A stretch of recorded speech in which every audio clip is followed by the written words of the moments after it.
Bienvenidos a la clase de la semana 1 de la materia base de datos 3. Este momento vamos a proceder a empezar con la clase sobre los contenidos referentes a la semana 1. Y lo primero que vamos a hacer antes de empezar es hacer un recorrido. Vamos a hacer un repaso con lo referente a los contenidos de la semana 1 y también a algunas particularidades del campus virtual. Para eso voy a compartir una pantalla en la cual vamos a revisar primero el material que se va a realizar el día de hoy, entre los cuales vamos a tener el material referente a dicha semana y también se va a realizar un repaso de temas pasados, de temas, me referiría a los que se revisó en base de datos 2. Si para eso es importante que nosotros revisemos elementos como la plataforma virtual, importante, pues el curso se encuentra, de hecho, organizado en las pestañas de inicio, en la cual en la pestaña de inicio nosotros nos vamos a encontrar lo referente a los contactos y pues lo referente también a los horarios de las tutorías. Esto pues va a ser modificado con respecto a al horario que fue asignado, pues esta parte va a ser modificada, la que voy a seleccionar, y de hecho pues se va a indicar a su tiempo y actualizado.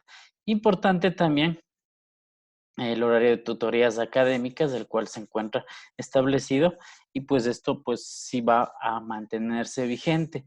También importante lo referente a dónde encontramos el sílabo, el cual al dar un clic en el respectivo enlace nos llevará a la información digital acerca de nuestro sílabo de la materia, en el cual van a estar organizados los temas, los, eh, los distintos resultados de aprendizaje de cada tema y la organización con respecto a los criterios de evaluación, ¿sí? Que es importante nosotros tomar en cuenta a la hora de realizar respectiva, una respectiva revisión de los mismos y sobre todo, pues esto nos va a permitir tomar en cuenta, pues, cómo se va a evaluar este semestre, ya que, pues, desde el semestre pasado hubo unos cambios con respecto a la evaluación. Importante tomar en cuenta esto, ¿no? Aunque con los estudiantes que tuvimos el semestre pasado, pues podemos darnos cuenta que pues este tipo de elementos ya fue evaluado en el anterior el semestre pasado y pues con eso se mantendría vigente, salvo algunos cambios que se los indicará en contados instantes, ¿no? Importante también verificar la información para el formato de entrega de tareas, ¿sí? Que es importante, sobre todo, hay un formato preestablecido con el cual ustedes entregarían las tareas. Sí, esto está en la semana de inicio, en la semana de diagnóstico también importante que se realice estas dos actividades, ¿sí? Y, la primera es los estilos de aprendizaje, que me va sobre todo a mí poder dar una guía de cómo pues los distintos más bien dicho, cómo los estudiantes pues aprenden o qué estilos tienen y yo poder preparar un mejor material para pues su aprendizaje, ¿no? Y pues aquí hay un,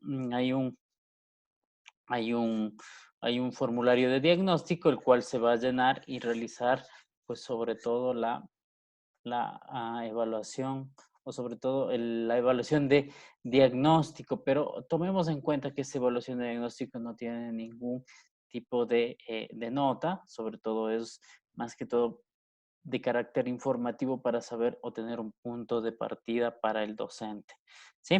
También vamos a revisar la parte de la semana 1 y es la que vamos a revisar el día de hoy. Y pues aquí vamos a encontrarnos con distintos elementos, como primero pues los contenidos, sobre todo de la materia, los que se van a revisar. Los contenidos son los conceptos de OLAP, MOLAP, ROLAP y pues distintos elementos de cubos de datos, arquitectura y una revisión o un recorderis de los temas que se revisaron en base de datos 1 y 2. Y muy importante también, el material se va a encontrar establecido en esta área de elementos, sobre todo en el área de enlaces y documentos, ¿no? Las actividades a realizar, la visualización de videos y pues también algunos datos informativos de conexión a los distintos motores de base de datos que ocupamos en la universidad, ¿sí?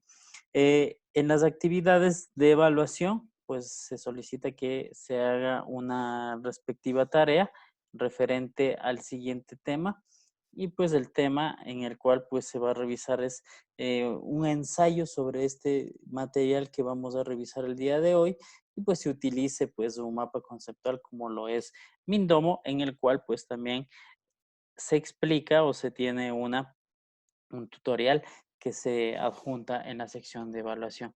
Muy importante revisar la bibliografía adicional. Sí, aquí hay material como bases de ejemplo, un caso de repaso para que pueda realizarse el aprendizaje o la revisión autónoma. ¿Sí? Vamos a proceder con el inicio de la clase como tal y pues para esto nosotros vamos a revisar el material que teníamos planificado y sobre todo el que nosotros vamos a revisar en esta primera sesión de clase. Es lo referente a los conceptos de OLAP, MOLAB y ROLAP.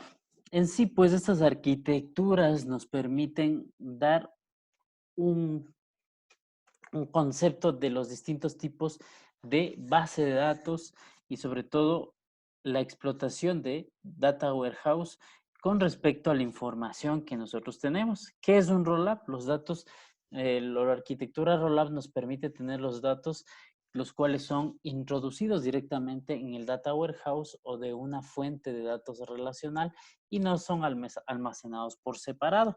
¿Sí? Muy importante tomar en cuenta.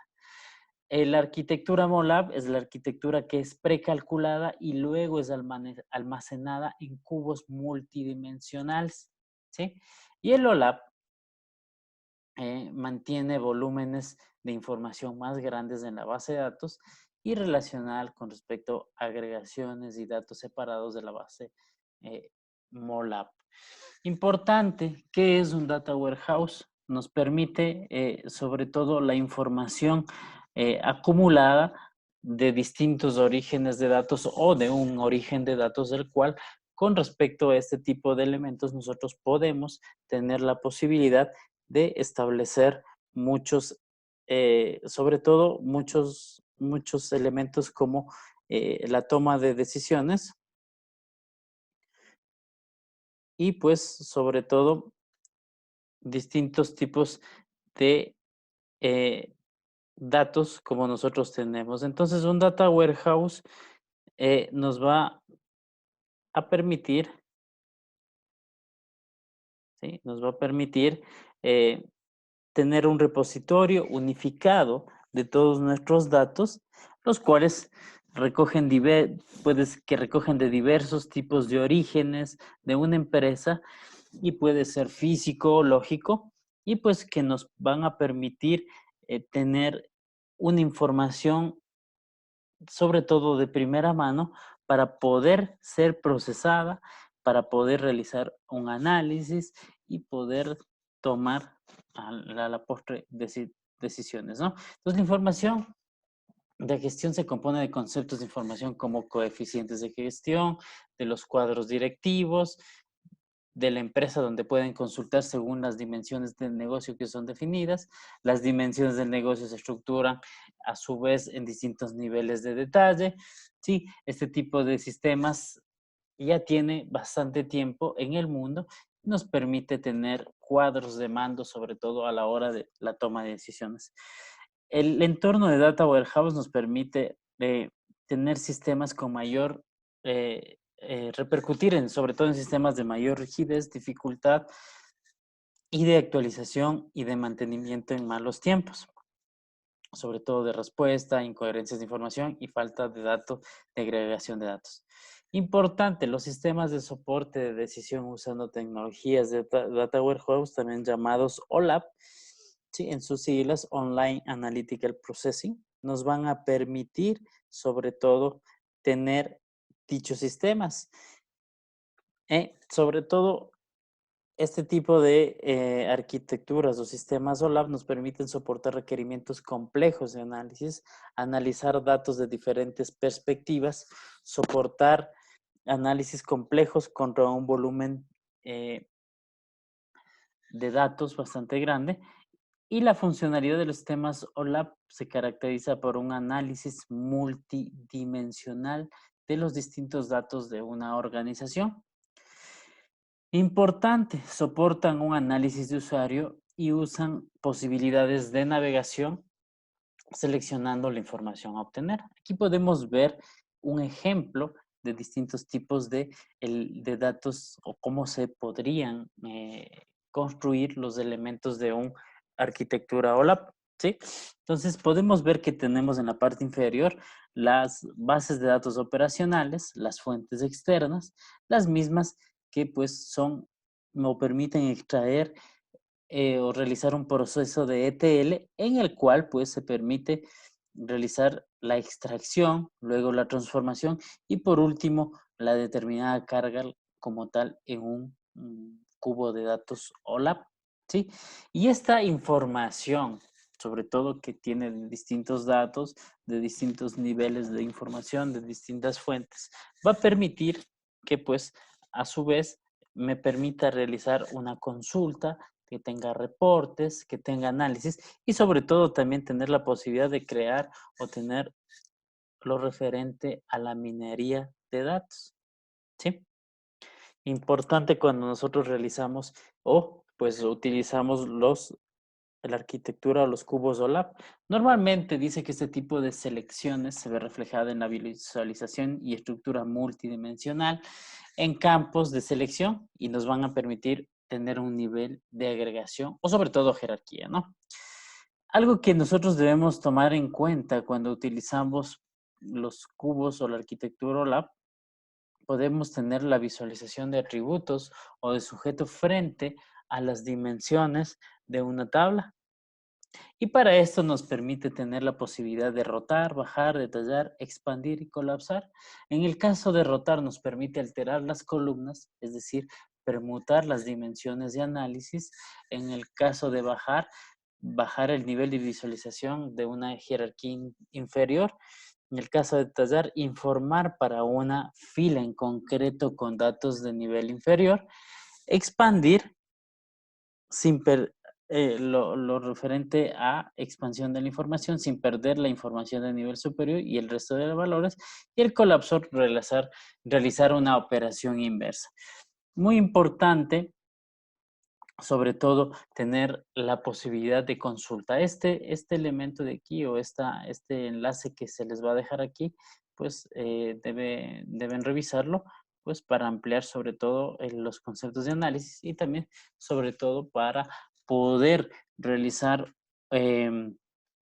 la tarea que se les solicita en la parte de el aprendizaje autónomo o de las actividades autónomas, ¿no?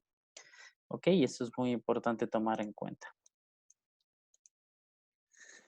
Listo, entonces vamos a ver qué significan los sistemas MOLAP. Muy importante, la arquitectura MOLAP usa bases de datos multidimensionales para proporcionarnos sobre todo un análisis y su principal premisa es que OLAP sea mejor, de una forma mejor implantada, ¿sí?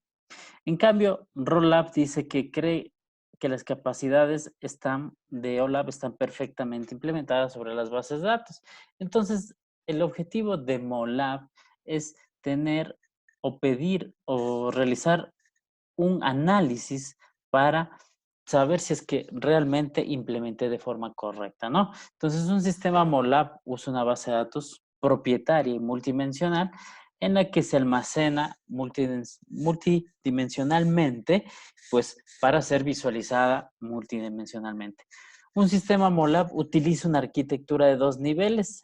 Estos 2 niveles nos permiten tener bases de datos multidimensionales y un motor analítico. Y para esto, pues nosotros utilizamos una base de datos multidimensional que nos permite el manejo, acceso y obtención de la información de una forma más adecuada, y el nivel de aplicación a la hora de utilizarlo, pues nos permite la ejecución de los requerimientos de el cubo OLAP. Muy importante cuando nosotros tengamos este tipo de elementos, ¿sí? Que sobre todo, pues, la información que viene procedentes de sistemas operacionales se permita cargar en dicho sistema MOLAP, ¿sí? Se lo realiza mediante distintos tipos de elementos y sobre todo a la hora de poder realizar dicha carga se puede utilizar tareas, se puede utilizar procesos batch o procesos por lotes, también conocidos como esos, que nos van a permitir realizar la carga de la información. Y una vez que ya se cargó toda esta información a nuestra base de datos multidimensional, se realizan los cálculos para obtener realmente pues lo que se requiere del negocio, que serían pues la información relevante y la cual me va a permitir tomar las decisiones. Esta estructura se llena mediante la generación de índices, algoritmos para mejorar los tiempos de acceso a las consultas. Tomemos en cuenta algo, ¿no? Habíamos visto en base de datos 2 que era un índice, ¿no? Y un índice me facilitaba el acceso a la información. Pues es importante que se generen índices y se creen algoritmos de este tipo para facilitar el acceso. Recordemos que la información que se maneja o los volúmenes de información que se manejan en estos distintos tipos de arquitectura, pues va a ser una información bastante grande y la cual pues necesita pues que de forma ágil se pueda acceder y se pueda consultar o realizar una operación de la misma, ¿no? Entonces, una vez que dicho proceso se realiza, pues nosotros tomamos en cuenta que esto pues nos permite la creación de cálculos intensivos, la compilación de datos precompilados y pues agregaciones de forma dinámica. Importante cuando nosotros tomamos en cuenta este tipo de elementos, ¿no? ¿Sí? Entonces, la arquitectura multidimensional, ¿sí? Nos va a permitir sobre todo un uso adecuado de la información. Los sistemas MOLAB son bases de datos multidimensionales, un poco haciendo un recorderis de lo que vimos, para proporcionar análisis y su premisa es tener un OLAP mejor implementado, ¿no? Entonces el sistema MOLAB utiliza la arquitectura de 2 niveles, de lo que habíamos hablado, y pues la arquitectura requiere cálculos intensivos, ¿no? La arquitectura o los sistemas Rollup, en cambio, nos permiten acceder a los datos almacenados, ¿sí? Y pues estos datos almacenados de un data warehouse para realizar los análisis OLAP, ¿sí? Entonces, un poco pues distinto el uso de cada uno de estos elementos, ¿no? Entonces, los sistemas Rollup permiten la implementación que se almacena en los datos de un motor relacional y que son típicamente detallados, permitiendo la agregación, más bien dicho, evitando la agregación de tablas que se encuentran desnormalizadas, que no llegaron a tener un proceso de normalización. Los esquemas más comunes sobre los que trabaja son estrella, copo de nieve, que más adelante pues ustedes los van a revisar y los van a complementar, ¿sí? Y pues el sistema Rollup utiliza una arquitectura de 3 niveles, ¿no? Importante, la base de datos relacional maneja los requerimientos de almacenamiento, el motor, el motor Rollup proporciona la funcionalidad analítica. Entonces, ¿qué tenemos? El nivel de base de datos usa base de datos relacionales para el manejo y acceso y obtención de la información. El nivel de aplicación es el motor que ejecuta las consultas multidimensionales de los usuarios y el motor Rollup como tal integra con niveles de presentación a través de los cuales los usuarios realizan dichos análisis. Entonces, es importante un poco tomando en cuenta que la arquitectura molar nos permite hacer esto, ¿no? Después de que nosotros hablamos de un modelo de datos, para Data Warehouse se definen muchos elementos sobre los que se carga un sistema operacional, ¿sí? Referente a los modelos de datos que se requieren y se utilizan, ¿sí? Entonces crean índices para optimizar los tiempos de acceso a consultas. Muy importante esto de los índices, ¿no? Entonces el uso de los índices pues se utiliza a gran escala cuando nosotros utilizamos este tipo de arquitecturas y sobre todo nos permite el acceso o la optimización de tiempos, ¿no? Recordemos la funcionalidad de un índice que me permitía pues encontrar de una forma más rápida los distintos tipos de datos que yo quiero acceder. Los usuarios finales nos dice que ejecutan un análisis multidimensional a través del motor Rollup. Y pues este transforma dinámicamente sus consultas de SQL y se ejecutan dichas consultas en las bases de datos relacionales, ¿no? Entonces es importante lo que hace Rollup. Ahora una comparativa un poco pues con Rollup y Molab. Entonces aquí dice, cuando se comparan dichas arquitecturas se puede realizar las siguientes observaciones. Y ojo, tomar en cuenta eso, ¿no? El Rollup delega la negociación entre el tiempo de respuesta y el proceso batch de diseño del sistema. Mientras que el Molab suele requerir que sus bases de datos precompilen para conseguir un rendimiento aceptable. Sí, importante, ¿no? El uno delega la negociación y tiempo de respuesta al, al sistema como tal y al diseño del sistema. Y el otro, en cambio, precompila o requiere que se precompilen sus datos para tener un rendimiento más aceptable y pues requerir sobre todo, y por lo tanto los requerimientos son hechos a los ejecuciones de trabajos por lotes, ¿no? Los sistemas con alta volatilidad de los datos, ¿sí? Nos permiten o requieren una arquitectura que pueda realizar esta consolidación, ¿no? Y pues los sistemas Rollup soportan esta consolidación dinámica, mientras que los Molab están más orientados a los batch, a los procesos por lotes, ¿sí? Entonces es importante tomar en cuenta el número de dimensiones, mientras los Molab son adecuados en menos de 10 dimensiones, lo que nos dice esta comparación. Y el Molab almacena los datos en una base de datos multidimensional. Ojo, tomemos en cuenta esto. Mientras que el Rollup almacena los datos en un motor relacional. ¿Sí?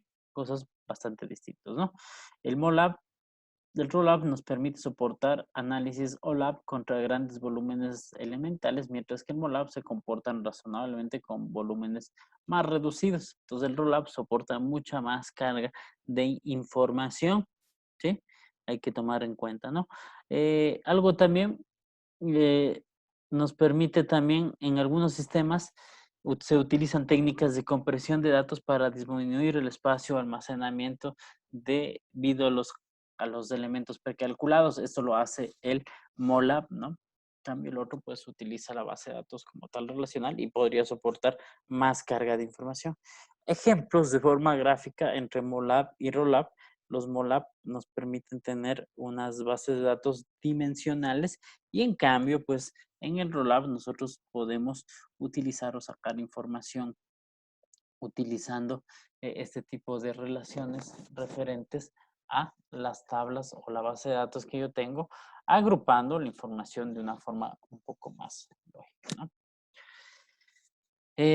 Hablemos un poco de el query y reporting.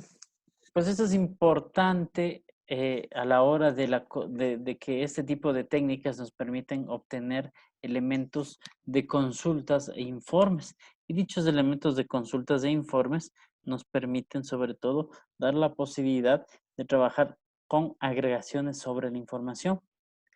La explotación con respecto al almacén de nuestra información supone una optimización para el entorno o los reportes.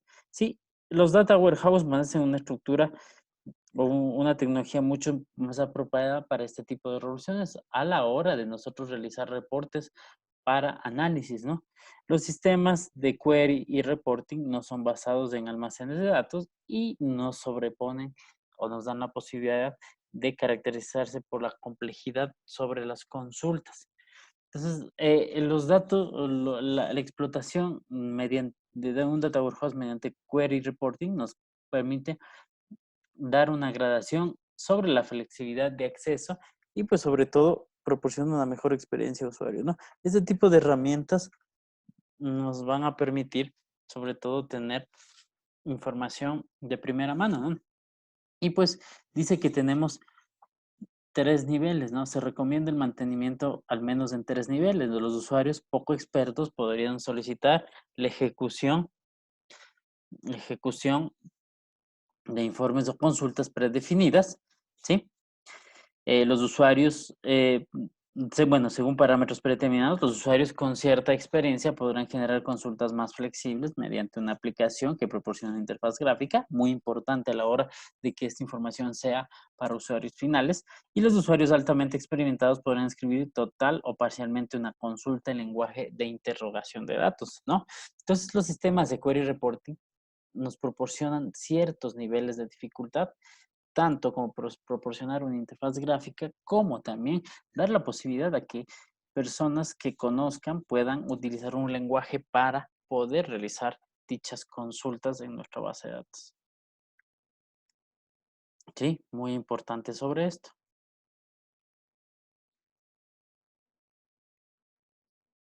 ¿Ya? Hay una extensa gama de herramientas, sobre todo, muy importante a la hora de revisar en entornos y tipos de data warehouse. Importante que se revise para los fines que necesitamos, ¿no? Vamos a ver un poco, pues, de hecho, pues, para estos temas, en la tarea 1 se les pide realizar una consulta un poco más o presentar un ensayo utilizando un mapa conceptual, ¿sí? Para que ustedes puedan, sobre todo, realizar algo un poco más elaborado y pues tengan la posibilidad de que pues realicen un mapa conceptual, obviamente esto para mejor entendimiento sobre todo, ¿sí? De estos distintos temas. De igual forma, pues en lo posible vamos a tratar de realizar, de realizar, de realizar los distintos tipos de elementos, sobre todo realizar prácticas, ¿no? Para poder nosotros revisar la información que tenemos o realizar este tipo de ejemplos mediante herramientas, sobre todo importantes para el- la comprensión de forma práctica, ¿no? Entonces vamos a ver un poco, pues, acabando este tema, pues vamos a ver los joins explicados sobre todo con diagramas de Venn. Es importante también un poco, pues esto sería ya o formaría parte del, del, de la clase de recuerdo o un recorder y sobre todo de las materias de base de datos 1 y 2, ¿no? Es importante ya que necesitamos hacer un recuerdo de esto porque vamos a utilizar obviamente de manera un poco mucho más frecuente para la creación de nuestros cubos, para la creación de nuestros data warehouse y demás. ¿Sí? Entonces es importante que pues nosotros hagamos o revisemos esto, ¿no? Entonces es importante los SQL joins explicados con diagramas de Venn. Un poco pues esta parte pues ya la habíamos revisado. ¿Y qué son los diagramas de Venn? Primero nos van a permitir tener una explicación más gráfica, ¿no? Entonces importante pues los distintos tipos de convenciones, sobre todo a la hora de utilizar nuestros distintos tipos de elementos. Es muy importante que tomemos en cuenta eh, que este tipo de elementos se utilizan mucho para nuestras consultas. Por ejemplo, vamos a llegar a la parte de convenciones, ¿no? Importante cuando nosotros vamos a realizar o crear una base de datos, cómo vamos a establecer los distintos tipos de elementos y sobre todo cómo vamos a realizar las siguientes consultas, ¿no? Por ejemplo, cómo utilizamos un inner join. Sí, aquí podemos ver en esta figura que en este texto, cómo nosotros realizamos o utilizamos un inner join, qué convención utilizamos, por qué son importantes las convenciones, para que nosotros podamos tomar en cuenta a la hora de realizar este tipo de elementos, de que pues esto nos va a permitir tener un estándar a la hora de realizar distintos tipos de acciones o crear código o crear consultas de una forma mucho más estándar, ¿no? Entonces es importante que tomemos en cuenta cómo se hacen los inner joins. Fijémonos, el select asterisco from dice table A, inner join, table B, y aquí tenemos table A, punto name, table es igual a table B, punto name. Sí, importante cuando hacemos esto, ¿no? Cuando nosotros hacemos este tipo de acciones, nosotros lo que hacemos es llegar a una convención de cómo vamos a codificar o realizar nuestras consultas en SQL, ¿sí? Entonces, ¿qué significa un inner join? Si hacemos o revisamos la parte de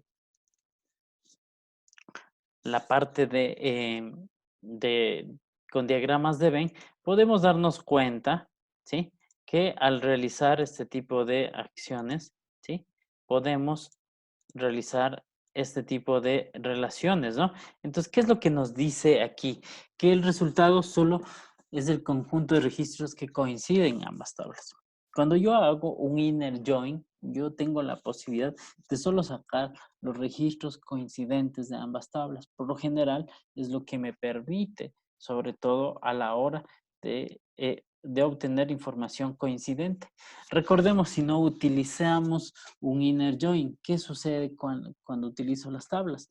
Que entre las tablas se produce un producto cartesiano. Es decir, las filas de la una, sí, combinadas con las filas de la otra tabla. Y esto nos produce o nos va a generar una tabla bastante grande con información, ¿no? Entonces, importante sobre esto. Entonces, a tomar en cuenta sobre todo este tipo de cosas, ¿no? Muy importante. A la hora de nosotros realizar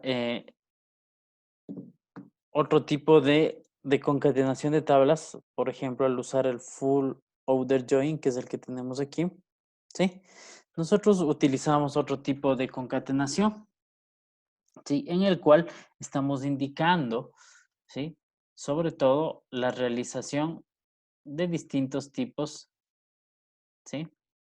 De distintos tipos de elementos como queremos que se muestren en nuestra consulta. El resultado de un full outer join es el resultado total de los registros que nosotros tenemos en ambas tablas.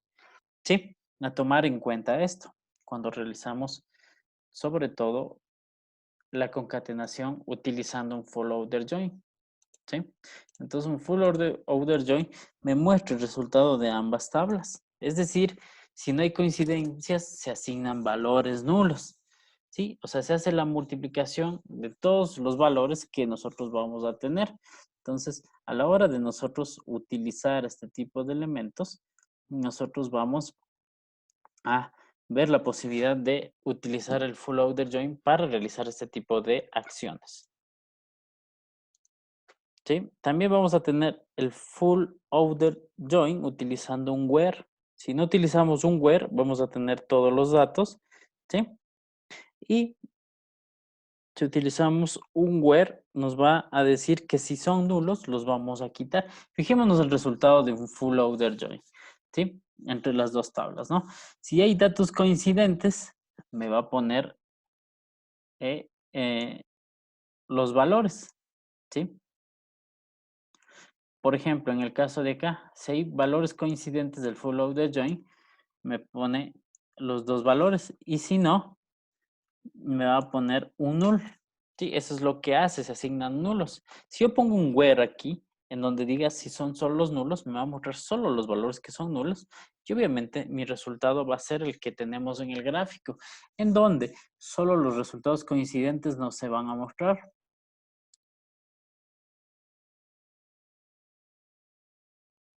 ¿Ya? Entonces, excluimos los registros que no queremos en el where.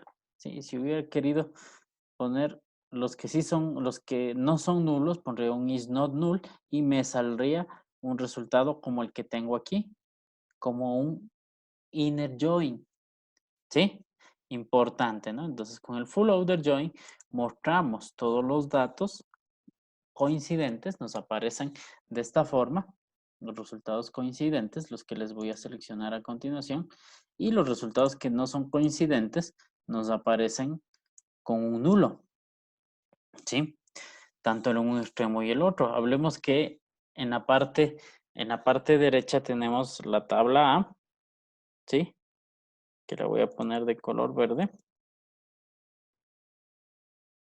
Esta sería la tabla A. Y esta con color azul vendría a ser la tabla B. Entonces, muy importante a la hora de nosotros seleccionar la información y qué es lo que queremos que nos aparezca, ¿sí? Entonces, sobre todo a la hora de nosotros realizar este tipo de acciones, nos va a permitir tomar en cuenta qué resultados deseo obtener y con eso sabría cuáles no son coincidentes en mi consulta, tomando en cuenta los valores que son nulos, ¿sí? Entonces, el uso del where me va a permitir obtener ese tipo de información, ¿sí? Muy importante. El left-outer join. El left-outer join nos permite sobre todo obtener solo los elementos que están en los registros que están en la tabla A y si es posible las coincidencias de la tabla B. Todos los registros de la tabla A y las coincidencias de la tabla B, como podemos ver en el gráfico, ¿sí? El left-outer join utilizando un where, lo mismo que habíamos visto en la anterior, solo me obtendría los datos de esta forma. Sí, el resultado es un conjunto de registros que solo están en la tabla A y no en la tabla B. Este tipo de opciones o este tipo de uniones son muy importantes a la hora de realizar consultas y por eso también debemos tomar en cuenta, ¿no? ¿Qué es un cross join? Un cross join nos permite devolver todos los registros, es decir, hacer un producto cartesiano entre los dos registros.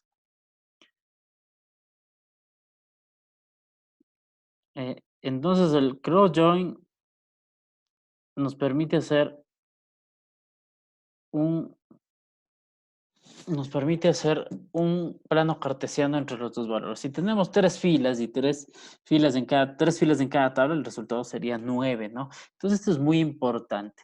Ojo que esto nos va a causar sobre todo eh, el sobre todo la posibilidad de tener bastante consumo de recursos a la hora de nosotros realizar, ¿no? Vamos a ver aquí algunos anexos muy importantes, sobre todo y diptongos, hiatos y ese tipo de elementos cuando utilizamos unas consultas ya sea en SQL Server, en MySQL, pues sobre todo en la parte de uniones, ¿no? Muy importante, por ejemplo, dice, practicaremos los líneas de hoy en SQL y podemos repasar qué son diptongos, hiatos y triptongos. Son conceptos que debemos entenderlos, ¿no? Dice, para los ejemplos necesitamos llenar o crear las siguientes tablas. Entonces, al crear la siguiente tabla, por ejemplo, insertamos la información en cada una de las tablas, ¿sí? Aquí nuestra segunda tabla, que se llama, la primera tabla se denominaba regla, la segunda se llama casos y la siguiente caso, pues nos va a aparecer este tipo de elementos. Y la tercera tabla va a ser palabras, en la cual se va a insertar este tipo de información, ¿sí? Entonces, ya vamos a tener distintos tipos de elementos. Vamos a ver si esto lo vamos a hacer utilizando pues sobre todo el, utilizando SQL Server, ¿sí? Vamos a utilizar SQL Server para el ejemplo este y pues vamos a tratar de realizar esta práctica. Ok, entonces en este momento voy a compartir la información de SQL Server para poder realizar dicha práctica, ¿sí? Y pues que ustedes puedan visualizar o realizar lo mismo o la misma réplica en sus casas, ¿sí? Dame un segundito, voy a compartir la información, ¿sí? Para poder realizar.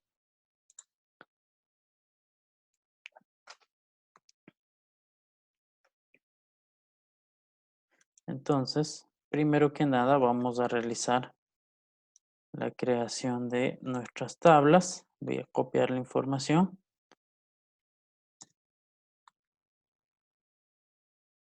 La creación de nuestras tablas y luego vamos a proceder a seguir haciendo los demás ejemplos.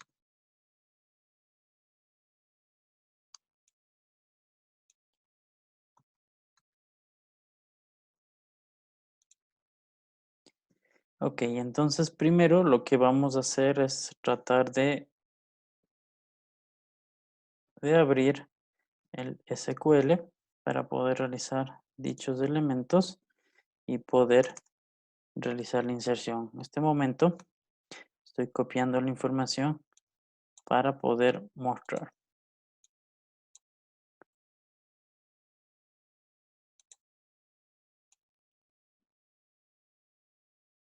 Ok. Ya, primero pues voy a compartir la información del SQL Server para que puedan visualizar. Lo primero es que voy a crearme una base de datos, ¿sí? Y voy a llamarla práctica, ¿sí? Voy a crear la base de datos para poder trabajar sobre la misma, ¿no?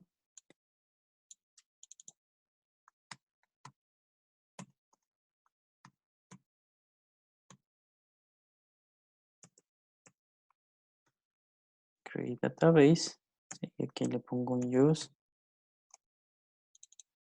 práctica, ¿ok? Para poder utilizar. Entonces, primero creamos la base de datos, luego ponemos un use para poder utilizar la base de datos, ¿sí? Y aquí empezamos a crear. Vamos a crear la primera tabla con sus valores, ¿sí? Y nos dejó crear la primera tabla con sus valores, ¿sí? Vamos a crear la siguiente tabla. Sí, de igual forma creamos la siguiente tabla. Y por último la tabla palabra. Ya, nos dejó crear sin ningún inconveniente. Vemos que utilizamos una sintaxis estándar para poder hacer esto, ¿sí? A continuación, pues, lo que vamos a hacer es utilizar el inner join, ¿sí? Entonces vamos a seleccionar las palabras que tienen regla gramatical utilizando el inner join, ¿sí? Entonces la consulta vendría a ser la siguiente, ¿no?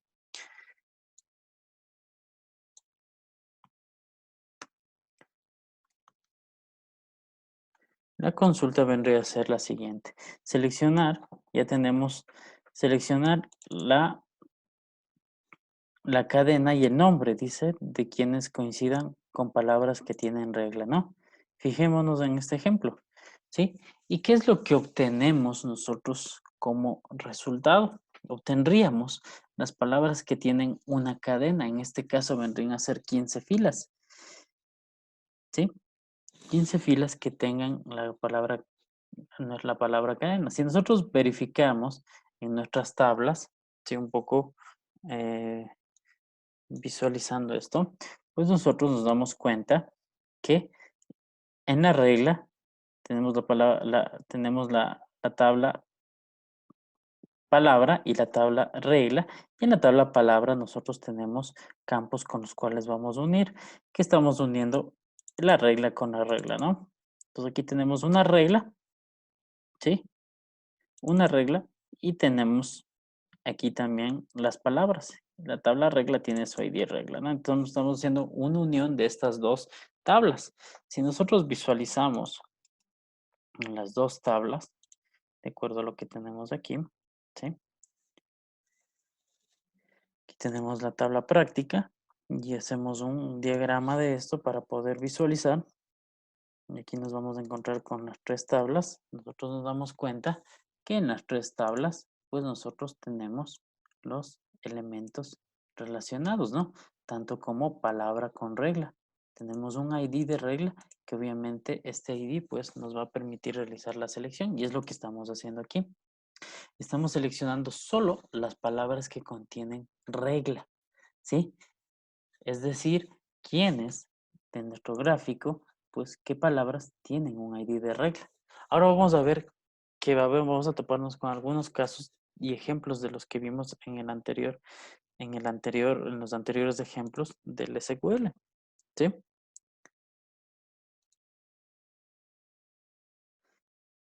Sí, un poco pues para ver lo que acabamos de hacer este elemento, ¿no? Acabamos de hacer este ejemplo en el cual obtuvimos y en el cual pues realizamos este tipo de unión, ¿sí? Un inner join. Vamos a hacer un left outer join, es decir, para solo obtener las palabras que tienen regla y las que obviamente no tienen regla. Para esto, nosotros vamos a obtener esta consulta, ¿sí?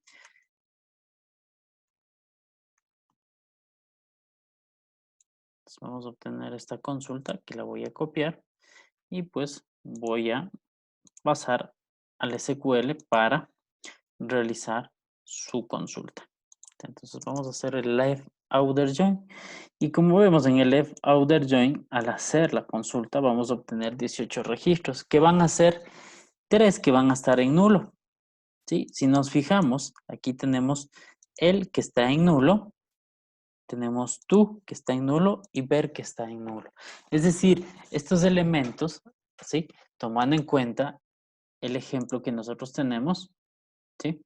El ejemplo que nosotros tenemos o que ubicamos aquí, van a estar las palabras, ¿sí? Van a estar las palabras que son coincidentes, que en este caso vendrían a ser 15, y 3 palabras que no son coincidentes o que no tienen ninguna regla, ¿sí? O que tienen como regla un nulo, ¿sí? Vamos a ver el right outer join, en cambio aquí nos debería mostrar todas las palabras que tenemos reglas, que tenemos las palabras que tienen regla y las reglas que no tienen palabras. Ojo, muy importante, ¿no? Entonces, primero vamos a copiar este código para ver o representar esto. Y aquí nos debería aparecer el nulo en la columna palabra, ¿sí? Entonces aquí, pues nosotros obtenemos, si nos fijamos, los nulos en la primera, en el left outer join, ¿sí? Nos aparecían en la parte de la regla, ¿verdad? No tiene. En este caso va a ser al revés. Nos va a aparecer el nulo en la sección de cadena o palabra, ¿sí? Es decir, sacamos todas las palabras que tienen reglas y las reglas que no tienen palabras. En el anterior caso, en el siguiente ejemplo, estamos sacando las palabras aunque no tengan regla. Es decir, todas las palabras que tienen regla y las que no tienen regla. En el caso último, estamos sacando todas las palabras con regla y las reglas que no tienen palabras, ¿sí? Que es para especificar o ejemplificar el ejemplo este que tenemos aquí. ¿Sí? Y el natural join, ¿sí? Que este natural join obviamente es usado para MySQL, que nos permite sobre todo establecer las condiciones o eliminar el, el, el, el sobre todo el on. Esto pues no va a funcionar en SQL Server, les voy a mostrar, esto va a funcionar, esto funciona solo en MySQL, ¿sí? Esto no funciona en SQL Server y no funciona el Natural Join, ¿no? Sí, ahí perdón, no les compartí, les voy a compartir y aquí está pues el Natural Join. No funciona en SQL Server, sí, esto lo vamos a hacer práctica cuando estemos en un laboratorio, le podemos hacer con el MySQL y vamos a ver que no nos encontramos ningún tipo de problemas con este tipo de elementos, ¿sí? Como conclusiones, muy importante, es posible que la información deseada en cada una de las tablas que nosotros tengamos nos va a permitir obtener la información que necesitamos. Por ejemplo, aquí vamos a hacer un elemento que nos va a permitir obtener la información de las tres tablas, ¿sí? Utilizando un left outer join. En los casos que nosotros tenemos, nos va a mostrar toda la información referente a las palabras, a la regla y al caso, para mostrarnos en una sola consulta. Sí, entonces vamos a ver este ejemplo. Voy a copiarlo nuevamente.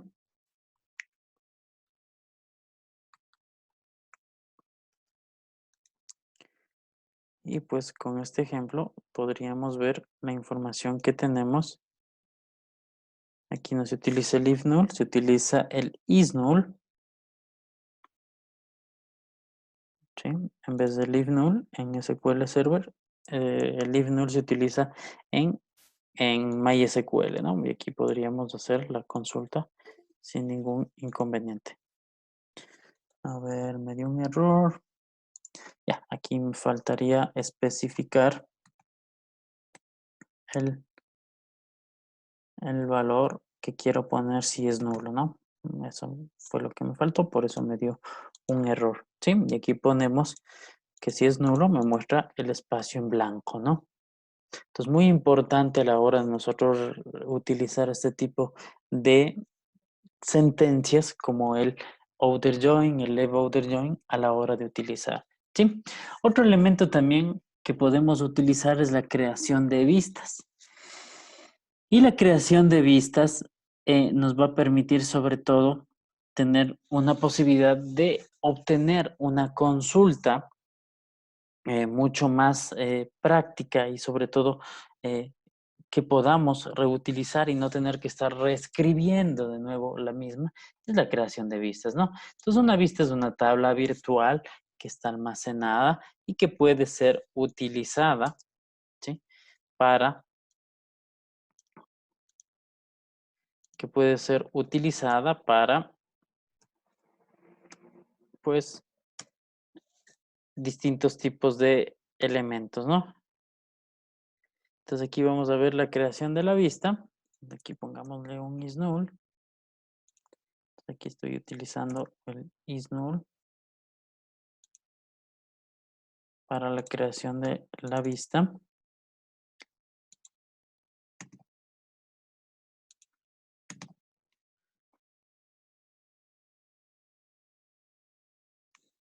Ya, entonces aquí vamos a ver la creación.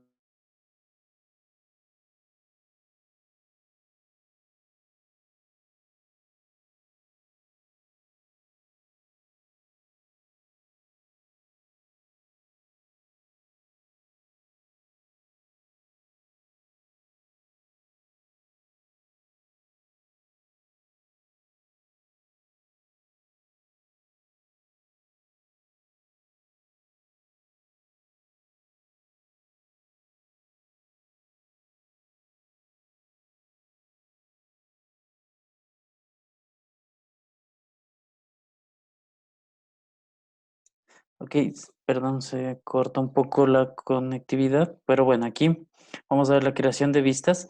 Siempre es importante cuando voy a crear una vista, pues finalizar un conjunto de instrucciones de código y aquí creo la vista, ¿no? Create view, el nombre de la vista que deseo utilizar. Siempre es importante utilizar una convención de nombres, un estándar, ¿sí? Y si es que quiero seleccionar la información de la vista, ¿sí? Aquí puedo hacer un select asterisco from gramática, ¿no? Que es la vista que te acabo de almacenar, ¿sí? Y esto me va a permitir realizar la ejecución de mis datos de la vista, ¿no? Muy importante cuando nosotros utilizamos o seleccionamos información. Es importante que la información que nosotros utilizamos, pues, para la creación de vistas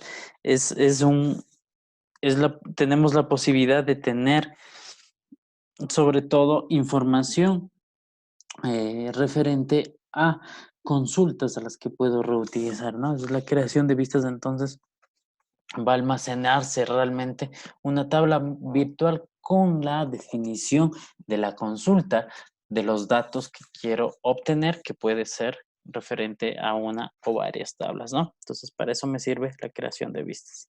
Sí, vamos a ver otro elemento que también se va a revisar y algunas consultas sencillas utilizando datos, ¿no? Importante, sobre todo a la hora de utilizar elementos de las consultas, qué es lo que necesito tomar en cuenta, ¿no? La primera, si hacemos un select asterisco, devuelve todos los campos.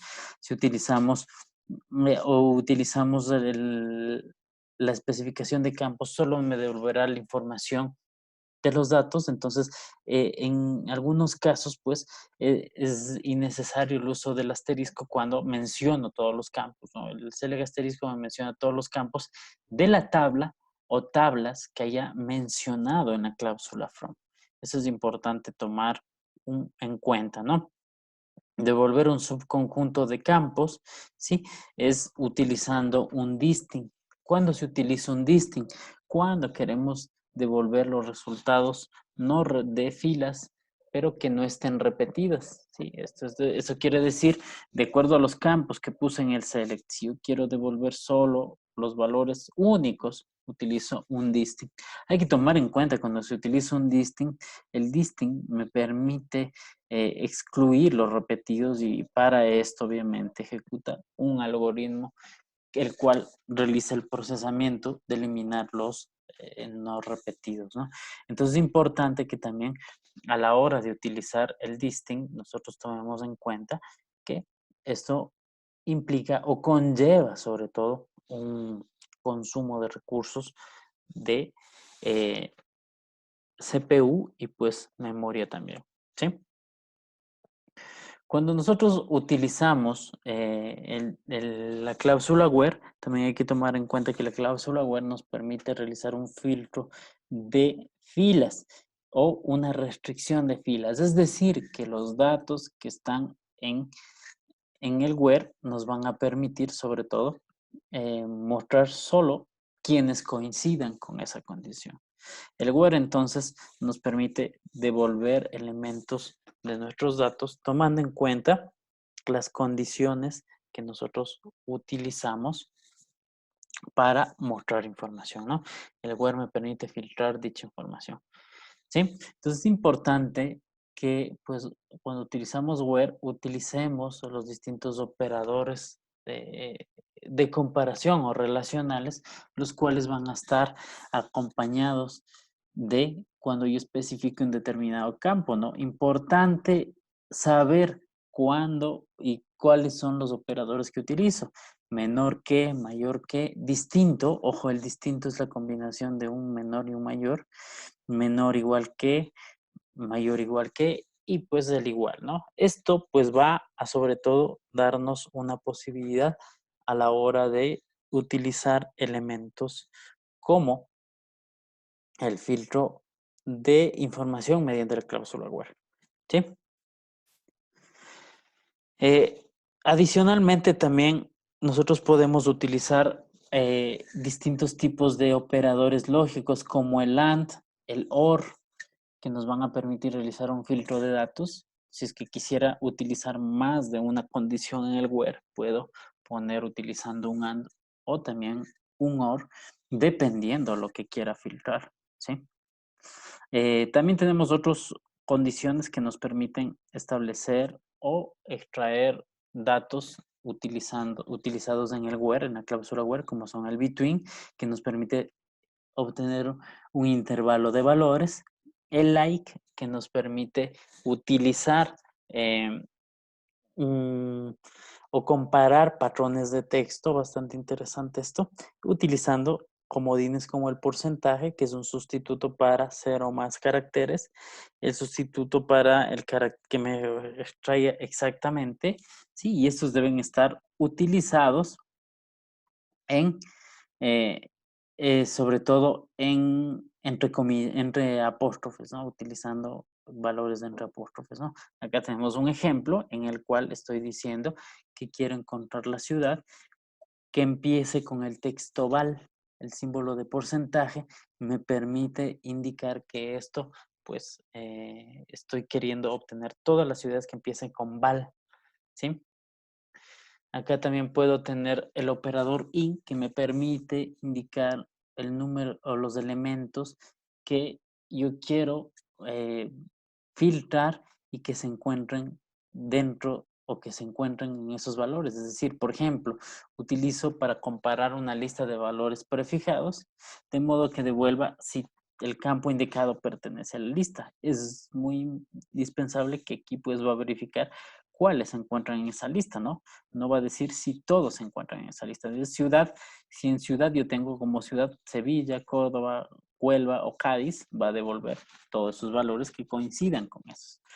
Y los operadores que les había dicho, el AND y el OR, que pueden ser utilizados para pues nosotros establecer distintos tipos de conexiones, ¿no? Distintos tipos de consultas a la hora de obtener información, ¿sí?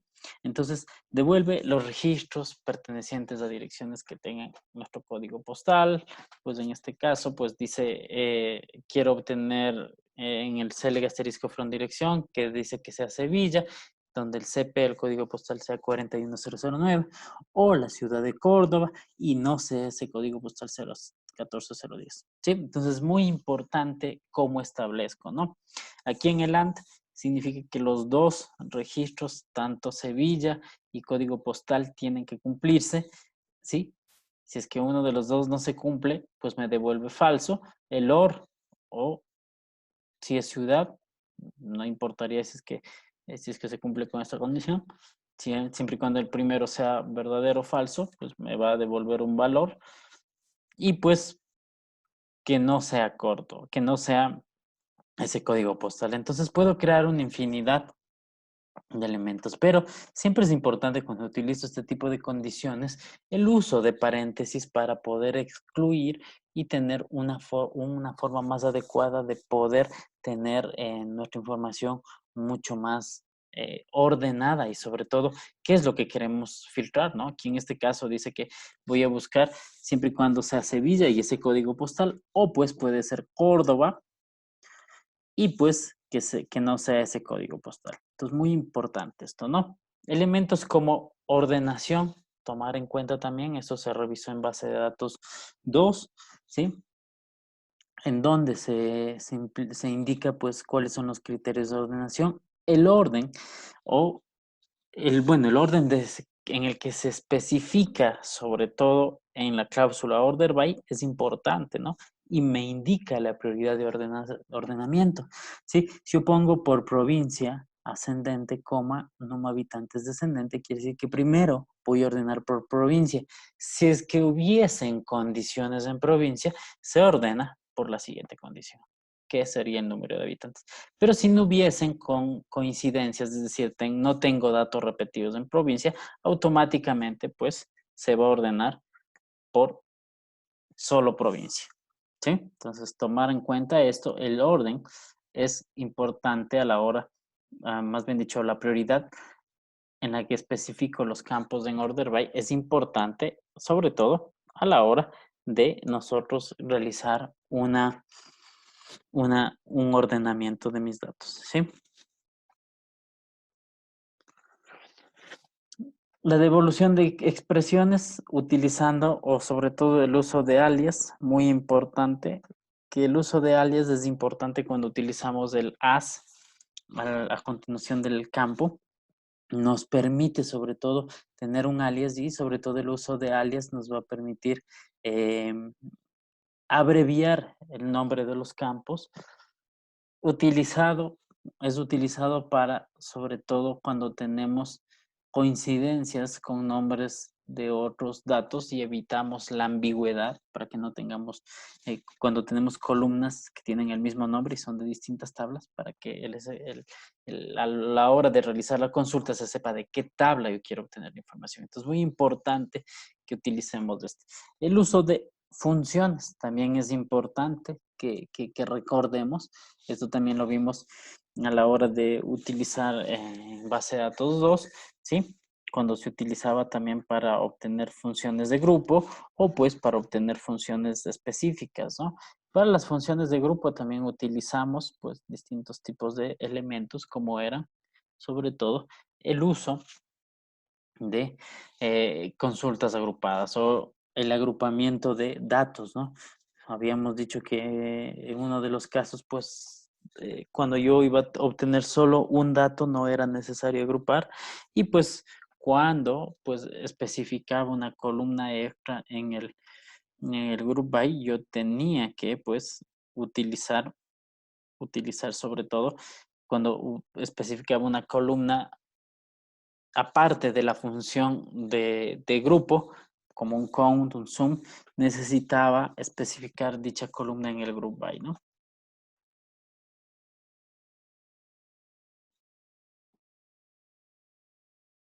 ¿Ok? Entonces, muy importante esto. Lo mismo se puede aplicar a funciones como el promedio, ¿sí? Que pues nos van a permitir tener este tipo de elementos, ¿no?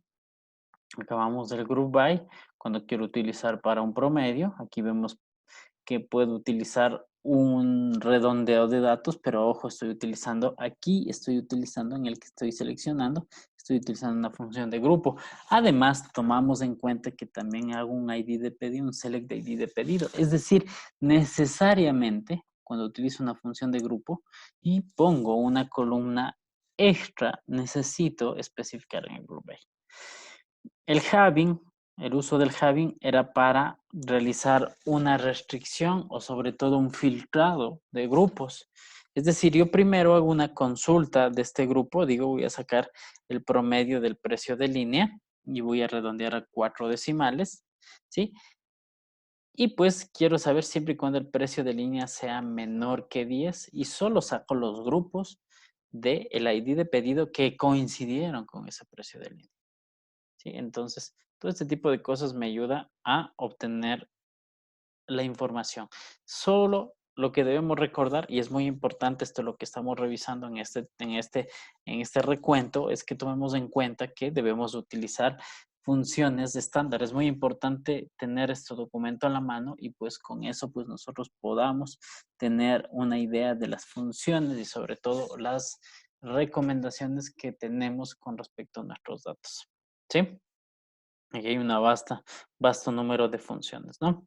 La devolución de filas nulas, cuando utilizamos solo el is null y el is not null, sí, que ya lo habíamos visto. Las consultas por intersecciones, utilizando el join, esto ya lo hicimos utilizando el inner join, este es un recuento. El natural join, que lo vimos hace un momento utilizando el SQL Server, el left join, el right join, cuando utilizamos también, ya lo utilizamos este tipo de elementos que nos permitían sobre todo obtener nuestros datos. ¿Sí? Entonces es importante a la hora de utilizar este tipo de elementos que nosotros verifiquemos la información que estamos utilizando. ¿Sí? Otra cosa también a tomar en cuenta, el uso de consultas anidadas o subconsultas, ¿sí? Esto es importante. ¿Cuándo utilizar y por qué utilizar? Siempre es importante a veces, pues, realizar este tipo de consultas anidadas, pero no recomendable. A veces es necesario hacerlas, pero no es recomendable, ya que, pues, esto podía haberlo solucionado con un inner join, ¿verdad? Podía haberlo solucionado con un inner join. Y además que el uso de este tipo de elementos nos va a generar distintos tipos de consumo de recursos, ¿no? Pero no está mal, pues también tener una idea de cómo se utilizan las distintas subconsultas, ¿sí? Aquí tenemos algunos ejemplos que se pueden revisar. Operadores relacionales. Cuando utilizamos operadores relacionales en las subconsultas. Si utilizo aquí un IN, quiere decir que estoy diciendo que esté el CIFIC en esos valores. Pero ojo, tomemos en cuenta cuando se hace la subconsulta, solo hacemos un select del CIFC. ¿Sí? Entonces, a tomar en cuenta este tipo de elementos, ¿no? Puedo utilizar operadores relacionales, puedo utilizar una serie de elementos bastante importantes. Por ejemplo, aquí dice, selecciona el nombre de los empleados de la tabla empleados cuyo salario sea mayor al promedio del salario de todos los empleados. ¿Sí? Entonces, muy importante cómo se pueden hacer distintos tipos de consultas. Lo importante es que cuando utilicemos esto, pues nosotros tomemos en cuenta los distintos tipos de valores, ¿no? Aquí hay un vasto número de ejemplos. Aquí tenemos un resumen de consultas avanzadas en nuestro motor de base de datos que nos van a permitir sobre todo tomar en cuenta. ¿Qué es lo que tenemos a la hora de utilizar consultas? Siempre debemos contar con los siguientes elementos, ¿no? Vamos a tener un select donde van a estar la lista de atributos, un from donde estaría la lista de tablas, un where donde establecemos la condición de las filas que nosotros queremos extraer de nuestros datos, el group by en el caso de que tuviese funciones de grupo y quisiera agrupar la información para obtener valores por cada grupo, el having para tener una condición o para extraer los grupos que cumplieron con una condición y pues el order by para ordenar los datos, ¿no? Aquí pues el limit, esto lo utiliza MySQL para indicar cuál es el número límite de valores y tuplas que necesito obtener como resultado. Aquí tenemos el tipo de relaciones temporales, operaciones de tablas temporales, que obviamente esto pues lo pueden revisar más a detalle y que pues es importante que ustedes lo tomen en cuenta a la hora de realizar pues los distintos tipos de funciones y sobre todo operaciones de SQL, ¿no? Vamos a ver aquí elementos de relaciones temporales, cómo se utiliza. ¿Sí? El resultado de una consulta Excel que existe temporalmente y que ayuda a formular otra consulta, ¿sí? Entonces es muy importante siempre utilizar el select, ¿sí? Cuando nosotros queremos utilizarla. El ejemplo de una relación temporal, ¿sí? Utilizando un select, ojo, utilizando un select, ¿cómo se utiliza? Pues es una forma de realizar una relación temporal. Entonces las relaciones temporales nos permiten usar múltiples relaciones temporales y no puede usarse una relación temporal para crear otra relación temporal. Ojo, esto es muy importante. Consultas con with, ¿sí? Esto se utiliza en MySQL Server. Entonces es importante tomar en cuenta este tipo, en SQL Server, en SQL, en MySQL más bien dicho.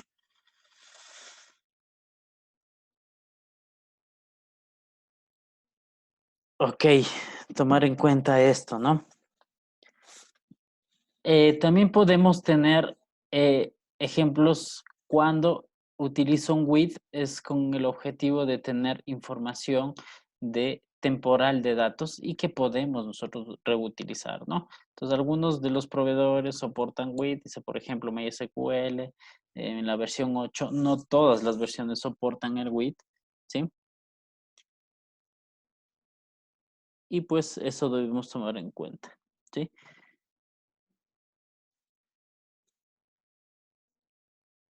Ok, entonces también tenemos la consulta, el uso de consultas a tablas temporales. Las tablas temporales son con el objetivo de tener datos de forma temporal. En SQL Server también tenemos la posibilidad y el objetivo es de que usemos tablas temporales con el fin de que pues dichas tablas se utilicen mientras se realice una conexión, pues sean o se destruyan o se se liberen cuando se quitó la conexión, ¿no? Entonces aquí tenemos algunos elementos. Dice que el estándar SQL 99 agregó varias operaciones como el join, inner join y todo eso. Es el referente MySQL, que de hecho, pues cuando estemos en el laboratorio vamos a realizar este tipo de ejercicios para nosotros poder tomar en cuenta y pues realizar algunos de los elementos prácticos que serían importantes tomar en cuenta, ¿sí? Entonces, muy importante, pues, el uso de inner join también, que ya lo habíamos visto en la parte de arriba, ¿sí? Y pues cómo utilizar. En este manual o en este libro que tenemos aquí, nos va a especificar muchos elementos para distintos tipos de ejemplos y pues sintaxis, ¿no? Un manual que lo pueden tener de primera mano y que pueden utilizarlo a la hora que pues ustedes realicen su aprendizaje autónomo, ¿sí? Entonces, muy importante el uso de esto ¿sí? Cuándo utilizar algunos operadores, ¿sí? El uso de distintos tipos de operadores, ¿sí? U operaciones entre tablas, que también es importante, que pues todo esto se encuentra especificado aquí, ¿sí? Importante, pues una vez que se realice pues eh, o se revise la información, es importante también tomar en cuenta que aquí pues nosotros contamos con unas bases de ejemplo, ¿sí? En estas bases de ejemplo ustedes van a poder tener bases de ejemplo de SQL Server en donde se va a poder trabajar con los distintos tipos de elementos, sobre todo de SQL Server, ¿no? Aquí tenemos bases de datos para que sean restauradas en SQL Server y nos permite realizar operaciones o pues ejemplos, ¿no? Aquí tenemos un caso de repaso, ¿sí? En el cual pues hay algunos ejemplos para que se puedan realizar en SQL Server, que lo puedan realizar una vez que restauraron las bases de ejemplo, ¿no? Hay una base en Postgres también en la cual pues serviría pues sobre todo para realizar estos ejemplos que se han visto en este libro, ¿sí? Y pues es importante también tomar en cuenta los distintos tipos de elementos que van a realizar. Entonces, para la primera tarea es importante que se tome en cuenta realizar este tipo de consulta, ¿no? ¿Qué es un cubo de datos? ¿Sí? Características de la arquitectura, objetivos de cada uno de los elementos de la arquitectura y ejemplos, obviamente no ejemplos con código y eso, pero ejemplos tomando en cuenta desde el punto de cómo generaría un OLAP para un caso en específico, digamos una tienda, digamos un OLAP para una empresa que vende software, se me ocurre, un rollup para una empresa que vende productos de primera necesidad, ¿sí? Entonces, el ejemplo lógico de su uso. No estamos pidiendo que se haga ejemplos, ya que todavía no estamos o no estamos aprendiendo cómo realizar este tipo de elementos. Entonces es importante pues, que a la hora de realizar los ejemplos, pues nosotros revisemos utilizando ejemplos que nos permitan, sobre todo la realización cómo aplicaría cada uno de estos casos, en qué caso aplicaría un OLAP, en qué caso aplicaría un MOLAP, en qué caso aplicaría un ROLAP, ¿sí? Y pues en base a esto, pues se haría el ensayo, ¿no? Entonces, muy importante, por favor, revisar lo referente a la semana uno, ¿sí? La teoría previa que hay aquí, que está ubicado en el PDF que acabamos de revisar y que lo revisamos en primera instancia, ¿sí? Donde se revisó ciertos elementos, sobre todo de la arquitectura OLAP, ROLAP. Aquí hay algunos links, sobre todo importantes para que puedan ampliar su consulta, utilizar el formato de entrega de tareas que tenemos aquí, que está de hecho en la semana uno, y también revisar la información de los videos o actividades interactivas. Aquí hay algo importante, hay bibliografía adicional en la que pueden revisar, en la que pueden ustedes verificar e indicar pues muchos elementos como cuáles son los distintos tipos eh, de temas que se van a revisar y abordar, ¿no? Entonces en la clase, pues, sobre todo del mapa conceptual, pues, utilizar la herramienta Mindomo, ¿no? Entonces, eso hay que tomar en cuenta a la hora de utilizar en Mindomo, pues, realizar, pues, el mapa conceptual de acuerdo a la comprensión de lo que ustedes realizaron del tema de consulta, ¿sí? Es muy importante realizar esto, pues revisarlo en la semana uno y pues cualquier inquietud también estaríamos resolviendo o estaríamos revisando en el caso de que lo amerite. Entonces, por favor, revisar la información de que tenemos aquí de, del PDF, revisar la información sobre todo de el recuento de base de datos uno 2 y 3 que se hizo también y que está en el PDF, revisar sobre todo estos elementos que voy a seleccionar, sí, para que ustedes puedan realizar o realizar algunas actividades, ¿no? Sobre todo estos elementos de ejemplo que van a tener aquí. Revisar también, me voy a poner con color verde la parte de bibliografía, que es importante que la tomen en cuenta, ¿sí? Entonces vamos a quedar hasta ahí y pues presto cualquier duda, estaríamos en contacto. Cualquier inquietud que tengan, pues yo voy a dejar mi correo electrónico, está en la semana de inicio para que lo puedan revisar, ¿sí? Este correo que lo tengo seleccionado en este momento y que pues sería bueno que ustedes pues por cualquier inquietud me lo indiquen y yo poder responderles a la brevedad posible. Importante también tomar en cuenta todas las actividades que se va a realizar en el campus virtual y pues el aprendizaje autónomo de parte de ustedes y sobre todo revisar la información que nosotros tenemos en nuestro campus o en nuestra plataforma virtual, ¿sí? Entonces, por mi parte, pues vamos a llegar hasta ahí y pues eh, cualquier duda, pues estaríamos contestando mediante el correo electrónico.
Por favor, también tomar en cuenta lo referente al calendario académico, revisar en las plataformas, revisar la información que se está indicando mediante los canales oficiales de la universidad y sobre todo también revisar su correo electrónico, estar pendiente de cualquier información que se indique mediante el correo electrónico, pues esto es importante, sobre todo a la hora pues cualquier disposición que se tome con respecto a pues el avance de los contenidos o respecto a las actividades. Importante revisión del calendario académico, ya que aquí pues se indicarían cuándo van a ser las evaluaciones y demás, ¿no? Eh, por mi parte también quería indicarles que por último la parte de la semana 7 se va a hacer un refuerzo académico en el cual se cubrirían los temas del 1 de la semana 1 a la 6 y la evaluación obviamente la evaluación parcial sería de la semana 1 a la 6. Importante tomar en cuenta esto porque esto pues ayudaría a pues a cubrir cualquier duda o cualquier vacío que pues se tuvo durante las 6 semanas de clase. Este es una, una estrategia que la universidad está tomando pues para poder mejorar pues sobre todo la calidad académica con respecto a cada una de las materias que tenemos en la universidad. Por favor, entonces, verificar la semana 1. No se olviden de revisar todos los temas. Es importante que se revisen cada uno de los temas. Yo les estoy dejando links, videos para que puedan revisar y puedan tener la posibilidad de realizar la consulta y la tarea de una forma bastante adecuada y completa sobre todo, ¿sí? Ese tipo de tareas que les envío es con el objetivo de que tengan un material de estudio mucho más adecuado y centrado sobre todo en sus necesidades, ¿sí? No se olviden también, les había dicho inicialmente que realicen el diagnóstico, es importante sobre todo esta parte de estilos de aprendizaje, me va a permitir a mí tener una mejor visión de cómo o generar material, mejor material para ustedes y sobre todo también en la socialización de la materia y valoraciones, en esta parte del diagnóstico donde voy a seleccionar y dejar seleccionado, pues realizar lo referente a un diagnóstico que sobre todo me va a permitir a mí tener una idea de cuál fue su percepción con respecto a las materias pasadas. Sí, esto no es evaluado, pero sí es importante para el docente, así es que lo que ustedes recuerden sería importante que contesten para que sea un feedback mucho más acertado y saber cuál es su nivel de conocimientos percibidos en niveles anteriores. ¿Sí? Entonces, por favor, prestos a revisar la información que tenemos aquí, que pues sobre todo es bastante importante, interesante con respecto a los distintos tipos de contenidos que nosotros llevamos en nuestra materia. Entonces, por favor, no se olviden de este tipo de elementos y pues sobre todo pido pues de la manera más encarecida que pues tomen en cuenta este tipo de herramientas que nosotros vamos a revisar y visualizar, ¿sí?